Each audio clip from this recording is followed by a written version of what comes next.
In 1999, Valve created a mod for their most successful game of all time, Half-Life. This mod was called Counterstrike. Little did they know that within 1 year this mod would become the world's most played multiplayer game.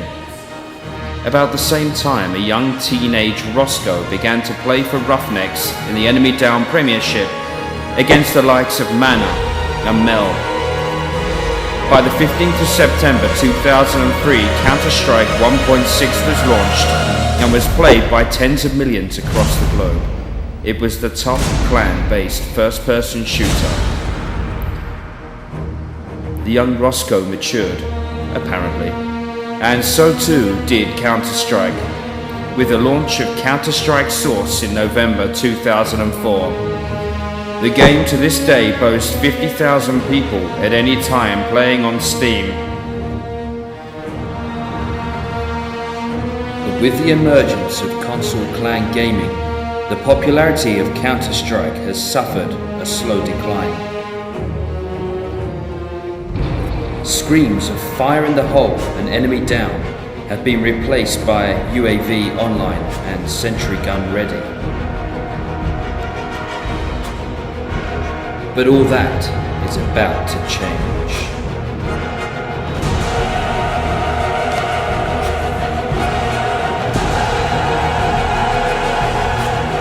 Finally, the game over a decade in the making, Rossco brings you exclusive footage of Counter-Strike Global Offensive Beta.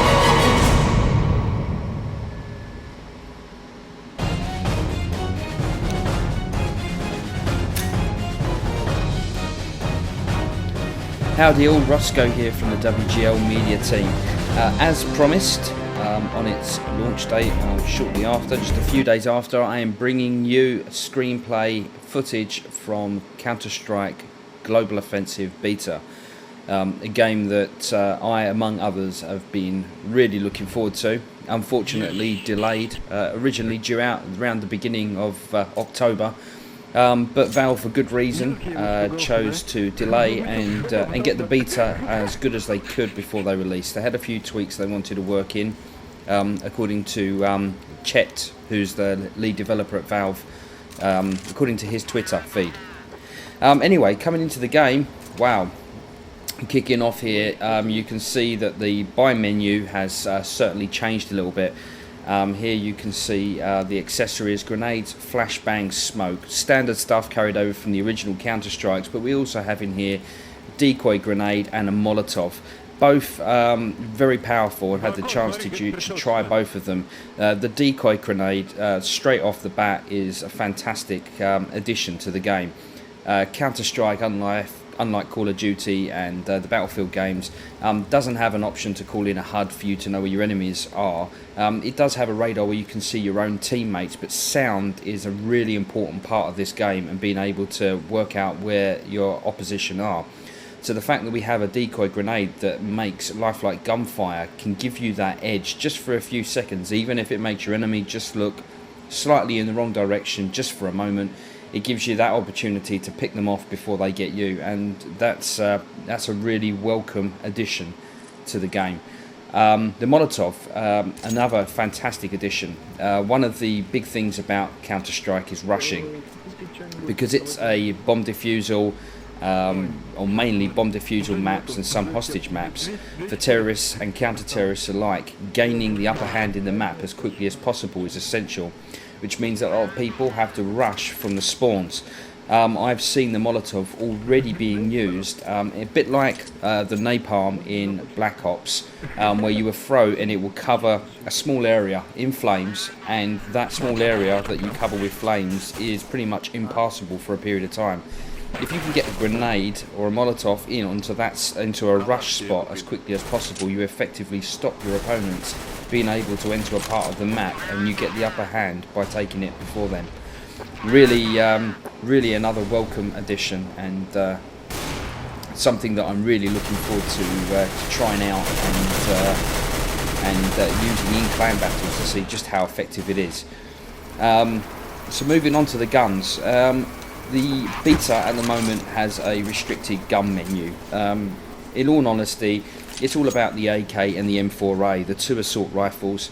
If you're not playing with the sniper rifle, which is the AWP, which a lot of people do because the AWP is a one-shot kill in this game, and although it takes a lot of skill to be able to hit them with a one-shot kill, considering there's no aim assist or anything of that nature in the game, a lot of people are still using it. There's some very good players out there that are especially involved in this beta, but the AK and the M4A are the guns of choice for anybody else really that's playing it. I haven't seen anybody in the time that I've been playing so far using any of the machine guns.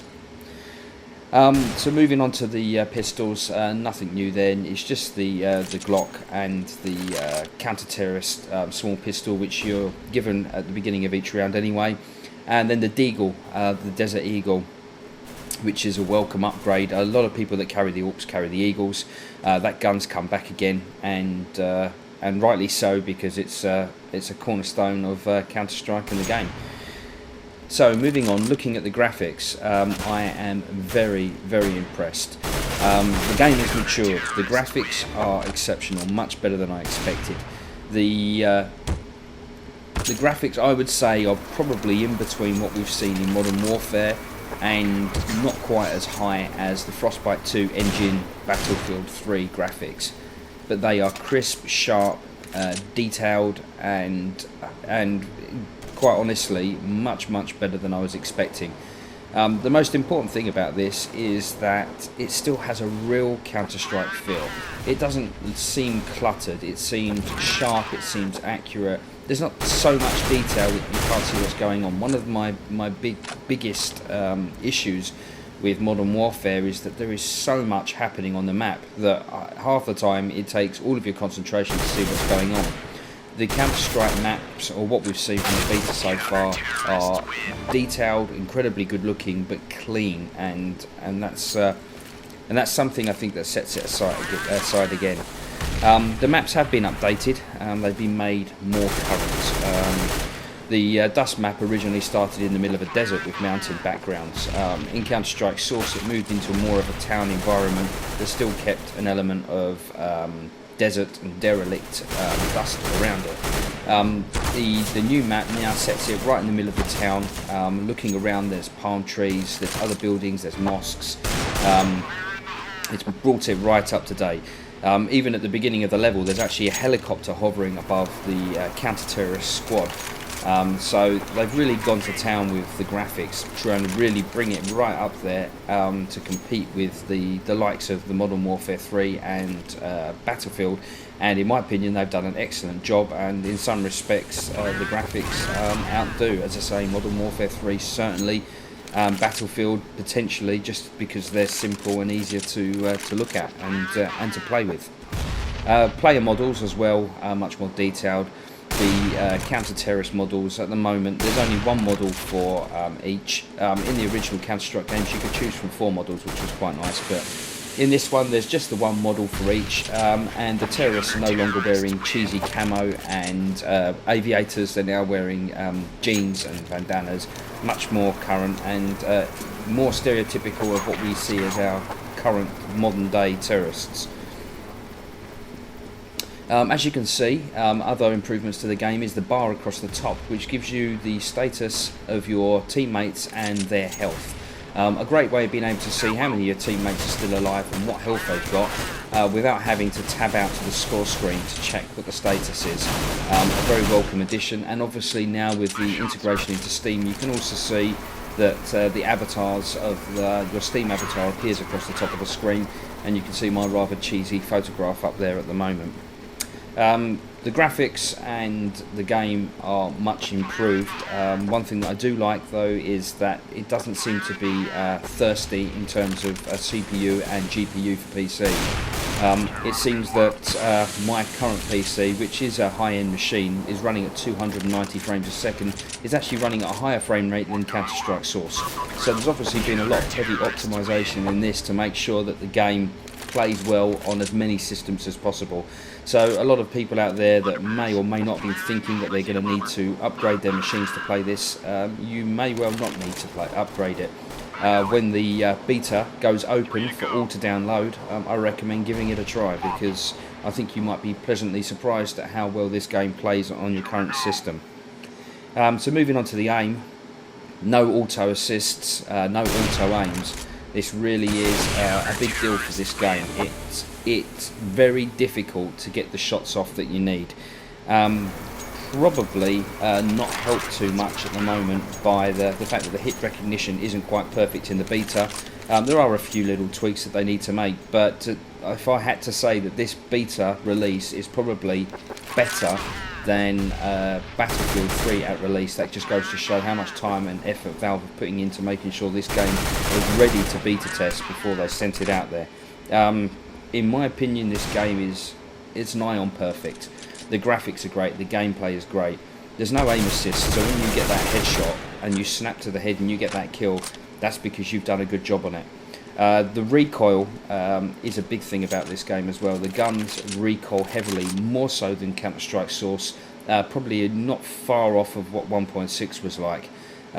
It's a feature that console gamers are really going to struggle with. You can't hold down the trigger for much more than a few seconds before the gun recoils out of control, so you really have to be careful with your burst fire. And I think that that's going to be a big thing for people to get used to on this. But that said, it's a fantastic game, and I hope you've enjoyed this commentary. Like and subscribe, please.